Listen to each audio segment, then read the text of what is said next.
What do you think you can bring to the table from that perspective in terms of managing those relationships, and what makes your team the right team to do that?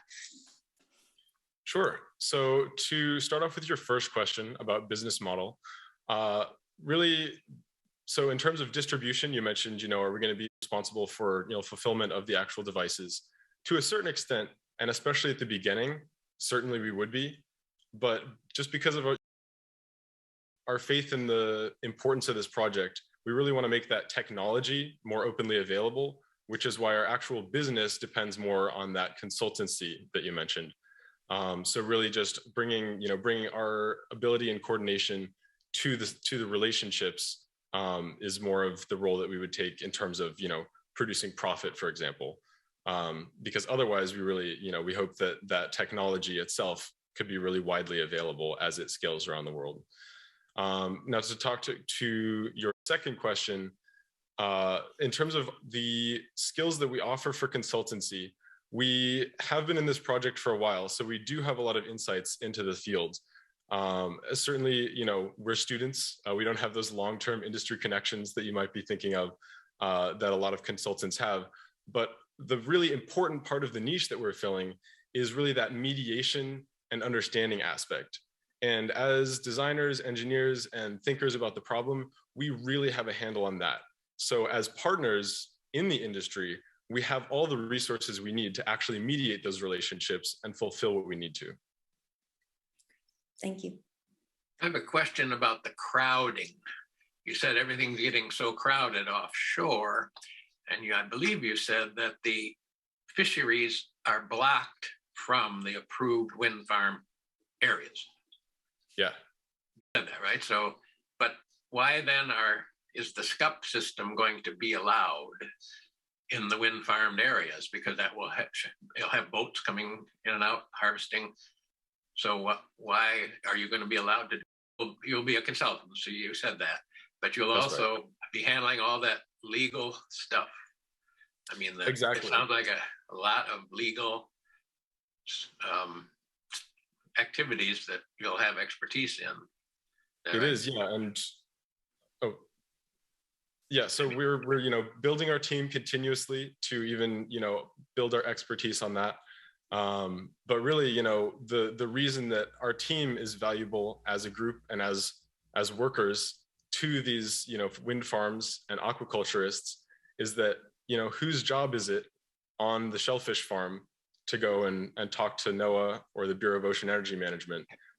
It's just really not something that is worth their time to do. But we see it as worthwhile to do, but obviously there's a gap in who's supposed to be doing it. Caleb, thank you for the presentation and for the excellent ideas of your team. It seems like it's great that you have a pilot wind farm to work with as a pilot project for your team. I'm concerned about the complementary growth that your solution has with wind farms, because wind farms haven't increased rapidly, certainly not as rapidly as many people would like. So how do you plan to grow to scale, being constrained by the production of more wind farms? That's a great question. So wind farms are a key component of our project, right, in terms of space management especially, but they're certainly not something that we rely on to use these systems offshore. So these floating platforms, especially for safety reasons, are not dependent on the structure of wind farms or wind turbines to actually exist. So in theory, they can exist at almost any depth and independently of other structures. As long as they're well marked, of course, and easy to navigate, they can really exist independently. So we hope to scale with wind farms, of course, as they grow, and they're set to grow very quickly in the next 10, 20, 30 years. But we really are confident that this system will be applicable even in other situations where maybe another structure is not present yet. Thank you. Caleb, as a follow-up to that, what's the perfect system? Value proposition has been one of the earliest tasks in our project to ensure that this can actually happen. And like I was mentioning earlier, what's preventing this really from happening is that nobody really cares to actually make it happen on the staff of any business such as Ørsted. Large wind companies are just mostly interested in the bottom line at this point. Hello. I'm sorry. Go ahead, Joe. Caleb, great presentation. Really enjoyed it. It's a really nice addition to the previous submissions you've put in as well that I've read. And I'm really impressed by the number of collaborators that you've got on board and the research that you've done with various different stakeholders and experts and things. And clearly there's been a lot of iteration to your designs and thinking.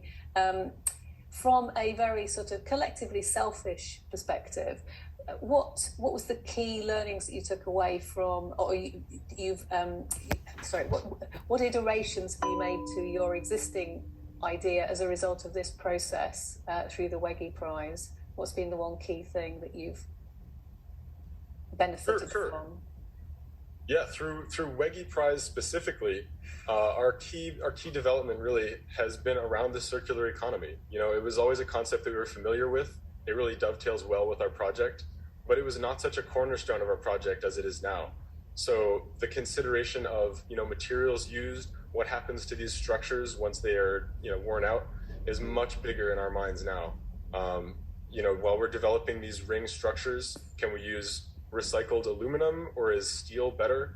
You know, in this offshore environment, it's really challenging to design things for long term because the sea is really destructive. So in terms of, you know, waste management and sourcing materials, it's a really big problem for us now that is so much more of a cornerstone through the Wege Prize.